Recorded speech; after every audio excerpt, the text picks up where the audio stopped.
И начнем выпуск с темы, которая стала горячей и актуальной еще в период новогодних праздников. И которая, скорее всего, не исчезнет с информационных радаров несколько месяцев, как минимум, а то и больше. Конечно, если быть честными и объективными до конца, итоги переписи 2020, проведенные в 2021 году, повод, пусть не самый приятный и позитивный, чтобы поговорить на тему очень важную. Как нам сохранить татарскую нацию, ее обычаи, традиции, язык в первую очередь? Мы об этом говорим практически в каждой программе «7 дней». И не только в ней. Это центральная, если хотите, магистральная тема телеканала «Татарстан. Новый век».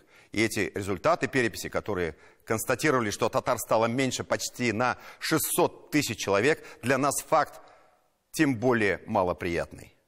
Проще все списать, конечно, на якобы объективные процессы глобализации, ассимиляции и тому подобное. Тем более, что какая-то доля правды в этом, безусловно, есть. Давайте обратимся к цифрам. Если брать ситуацию в целом по стране, в России численность населения по сравнению с переписью 2010 года стала больше на 4,3 миллиона человек. Правда, на эту цифру серьезно повлияло присоединение в 2014 году новых территорий, регионов Крым и Севастополь, где проживает более 2 миллионов человек. Регионные лидеры по приросту населения Москва, Санкт-Петербург и близлежащие к ним области, а также Краснодарский край и республики Кавказа. Татарстан тоже в списке регионов, где численность населения увеличивается. И это при том, что сам Приволжский федеральный округ демонстрирует отрицательную динамику. Убыль населения зафиксирована во всех регионах ПФО, за исключением Татарстана и Башкортостана. В округе нас стало меньше почти на 1 миллион человек. Такая печальная тенденция не только у нас. Существенная убыль населения в центральной и северной России, Сибири, на Дальнем Востоке. Из сибирских регионов прирост наблюдается лишь в Ханты-Мансийском автономном округе. А теперь к самому интересному для нас национальному составу в регионах России и численности татар. Как мы уже сказали, она сократилась, эта численность. В период между двумя последними переписями в России татар стало меньше на 596 980 человек. И это, увы, тенденция. Предыдущий показатель 2002-2010 годов минус 240 тысяч татар. Если в 2010 году во время переписи татарами себя указали 5 миллионов 310 тысяч 649 человек, то в 2020-м 4 миллиона 713 тысяч 669. В разрезе регионов ситуация следующая. Самая позитивная картина понятна у нас в Татарстане. Татар прибавилось на 3,9%. В 2010 году было 2 миллиона 12 тысяч 571, в 2021 стало 2 миллиона 91 тысяча 175. В других регионах России динамика, к сожалению, отрицательная. Пока без комментариев. Просто цифры. Башкортостан. Минус почти 35 тысяч татар. Было 1 миллион 9 тысяч 295 в 2010-м. Стало 974 тысячи 533. Если в 2010 году было 11 субъектов федерации, где численность татар составляла более 100 тысяч, то теперь таковых осталось только 6. Татарстан, Башкортостан, Тюменская, Челябинская, Оренбургская и Ульяновская области. Меньше 100 тысяч татар живут теперь в Свердловской, 94 тысячи против 144 тысяч в 2010-м. В Самарской областях 94 тысячи против 126 тысяч. В Пермском крае 92 тысячи против 116 тысяч. И в Ханты-Мансийском автономном округе 80 тысяч против 109 тысяч в 2010 году. Показательная ситуация с численностью татар в Москве. Их стало почти на 65 тысяч меньше. Было 149 тысяч 43 человека, осталось 84 тысячи 373. И еще одна, на мой взгляд, самая печальная для нас статистика. Число людей, владеющих татарским языком, внимание, их стало меньше почти на 1 миллион человек. В 2010 году это были 4 миллиона 280 тысяч 718 человек, а в 2021 3 миллиона 261 тысяча 155.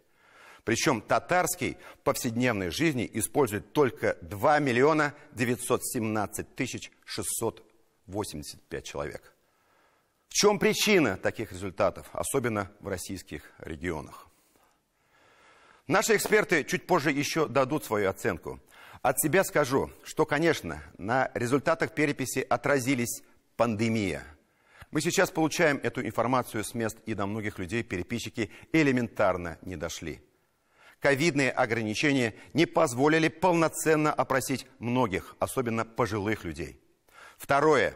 Конечно, стоит обратить внимание вот на эту цифру. Больше 16 миллионов человек вообще не ответили на вопрос о своей национальной принадлежности. Понятно, что в этой цифре не только татары, но и марийцы, чуваши, мордва, удмурты и все другие народы России, включая русских, которые показали серьезное снижение численности. Ну и третье, о чем важно сказать, чтобы быть полностью объективным и честным. Это вопрос к нам самим, Всемирному конгрессу татар, татарской национальной автономии, другим общественным институциям. Это и вопросы и ко мне. А все ли мы сделали?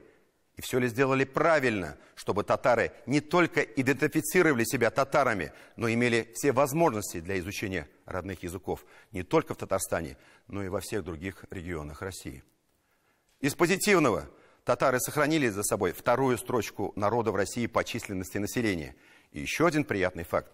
По результатам опроса, проведенного в рамках переписи населения, татары отличаются среди других народов самыми высокими показателями по уровню образования. Тимур Бекмурзин и эксперты 7 дней о результатах переписи и уроках, которые нам всем нужно сделать.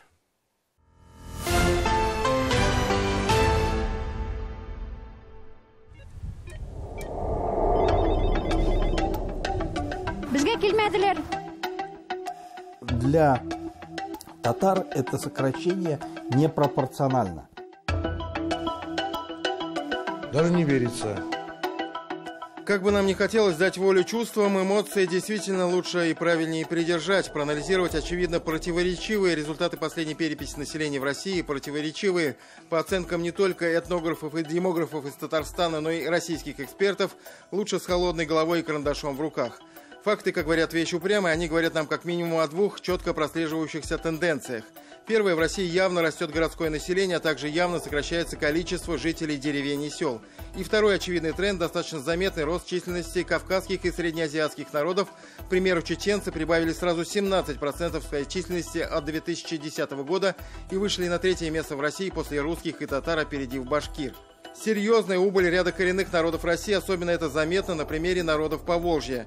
Чувашей стало меньше на 25 с лишним процентов, мордвы почти на 35%.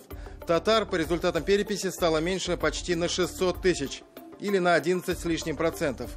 Чтобы картина стала совсем полной, численность русских в России снизилась на 5%. Исходя из этих данных, видно, что для татар ситуация малоприятная, но не такая критическая по сравнению с другими народами Поволжья, тем более с учетом такого важного фактора, как числа татар, проживающих за пределами Татарстана. Татар, разбросанных по всей России и миру, намного больше, чем в родной республике. Поэтому даже если в Татарстане татар стало больше на 78 тысяч или на 3,9%, во всех остальных регионах их стало меньше. Есть ли объективные факторы для такого резкого снижения численности татар и других коренных народов России? Все эксперты сходятся во мнении, что да, есть. Первый, самый очевидный – это пандемия, а также неоднократный перенос сроков проведения переписи. Началась подготовка к переписи, все ждали, она была перенесена. У татар есть такое «калганышка карьяла». Вот. То есть вот этот интерес, эта готовность, они, конечно, уже на несколько градусов снизились, когда по факту перепись началась. А началась она тоже во время, когда двери открывать никто не хотел, потому что это и эпидемия. И ярый враг наш ковид, который не позволил в полной степени, особенно пожилое население, принять участие в переписи. По мнению экспертного сообщества, Всемирного конгресса татар, на сегодняшний день количество татар, которые проживают в Российской Федерации, не менее 5 миллионов 500 тысяч человек. Качество переписи было плохое. И вот Левада-центр подсчитал уже, где-то 55-56 миллионов человек вообще не были переписаны обычным нормальным способом. Данные они взяли из других источников, где национальность не указана. Если проанализировать данные переписи, легко заметить, что самые существенные потери в численности татар, а именно почти 2/3, 400 тысяч, произошли в 10 регионах с самым крупным татарским населением.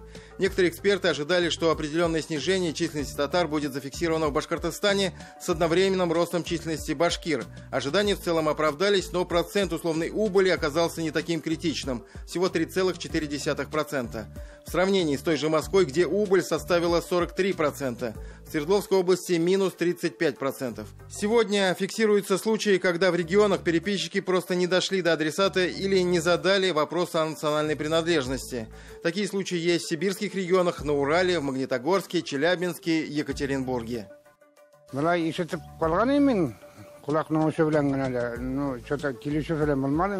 безнең поселокта татарлар күп, үзебезнең танышлардан сорадым, мин барысыннан да килделәрме, юк, килмәделәр диделәр. Ну вот я не помню, может быть, дети были дома, но я, например, не видела. А үзегез үттегезме соң переписне? Юк. Аншалт таратмагач, килмәгәч, бер кайда чакырмадылар.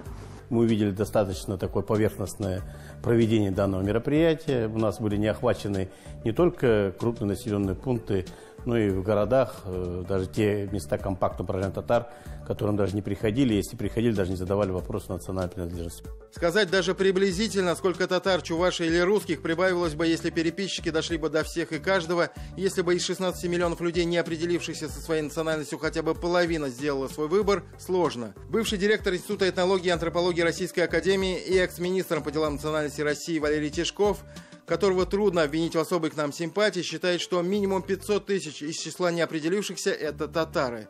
Добавьте эту цифру к результатам этой переписи, получите близкую к реальности, говорят в исполкоме Всемирного конгресса татар, цифру 5 миллионов 500 тысяч татар. У чувашей, марийцев, удмуртов, мордвы те же вопросы по итогам переписи. Там одна говорит, у меня 10 человек коллектив, ни один не прошел перепись. Другая говорит, у нас 4 человека в семье, и к нам никто не приходил. 110 тысяч человек в Чувашской республике не обозначили свою национальность. Все-таки, наверное, это люди не разных других национальностей. Даже если учесть, что половина из них чуваши, это уже 50-60 тысяч чуваш, да? Мне самому в дом, в квартиру никто не приходил из этих ответственных людей. Я по электронной услуге отправил, я и другие члены семьи. А это же не все так делали. Среди других факторов, на которые обращают внимание наши эксперты и которые повлияли на результаты переписи, нарастающая урбанизация России и убыль сельского населения. Для коренных народов страны тенденция опасная и тревожная. В деревнях лучше хранятся традиции и обычаи, национальная идентичность и, конечно, родной язык.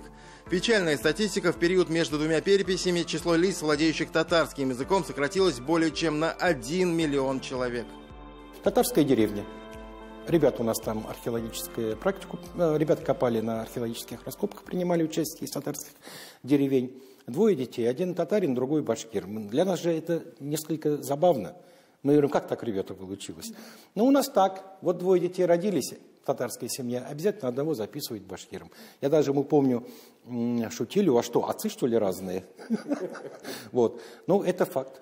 Если такими темпами, через 20 лет мы потеряем еще 1 миллион. Через 30 лет еще 1 миллион. А потом государству могут предъявить и претензии. Куда вы смотрели?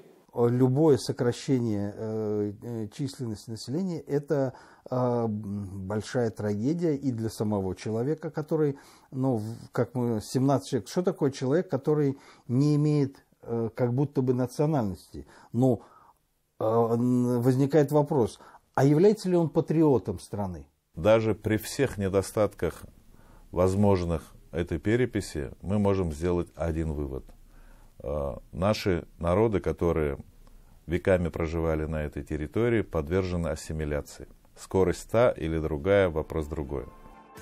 Несмотря на неудовлетворенность итогами переписи, задачи пошуметь впустую, заверяет в исполкоме Всемирного конгресса татар, нет. Скорее наоборот, такие результаты – еще один повод для вдумчивой и системной работы над ошибками, выстраивания более конструктивных отношений с федеральным центром, а главной активизации усилий по сохранению национальной идентичности и родного языка в самой республике, с привлечением самого широкого круга лиц, от чиновников до общественности. Актуальные вопросы обсудили в эту пятницу на заседании Бюро Национального совета Милли Шура. Biz her vaqtda bir o'tirishimizda bir ministrlikni tatar ishi turida neydi ishlar olib borgan degan tema bilan bunda отчет o'rtaga solib berisha turganini chaqiramiz. Из позитивных итогов этой переписи отметим, что татары уверенно сохранили за собой статус второго по численности населения народа в России после русского и звание самого образованного народа в стране. Авторитет Татарстана и татар за эти 10 лет еще более укрепился и вырос, в том числе на мировом уровне, на фоне проведенной Всемирной универсиады, мировых чемпионатов, столетия ТССР, съезда в честь 30-летия Всемирного конгресса татар и других мероприятий. Татары и Татарстан – опора сильной России во всех ее великих делах, в дни побед и достижений и в сложный период преодоления и отстаивания своих национальных интересов. Мы не оправдываемся, мы идем вперед. Мы принимаем объективные факторы, не принимаем необъективные факторы. Исторически татарский народ является неотъемлемой частью России, где мы являемся опорой, надежной опорой при самых серьезных испытаниях. Вот то, что сейчас демонстрируется нашими татарами в специальной военной операции на Донбассе. На сегодняшний день 13 защитников Отечества присвоено звание Героя Российской Федерации. Это, если я не ошибаюсь, на сегодняшний день 120 героев Российской Федерации, это более 10%. Многие хотят найти виноватых, но виноваты мы все. Сколько есть татар, все ответственны. Пусть ученые продолжают работать, но нужен и творческий поиск. Нам нужны лидеры, которые смогли бы заполнить эту пустоту. Нужны дополнительные меры, чтобы остановить эту тенденцию. Даже если в действительности количество татар не снизилось, нам в любом случае нужно заботиться о наших традициях и языке. Работы хватит всем. Тимур Бекмурзин, Андрей Кузьмин, Андрей Ключников и Дмитрий Шлемин. 7 дней.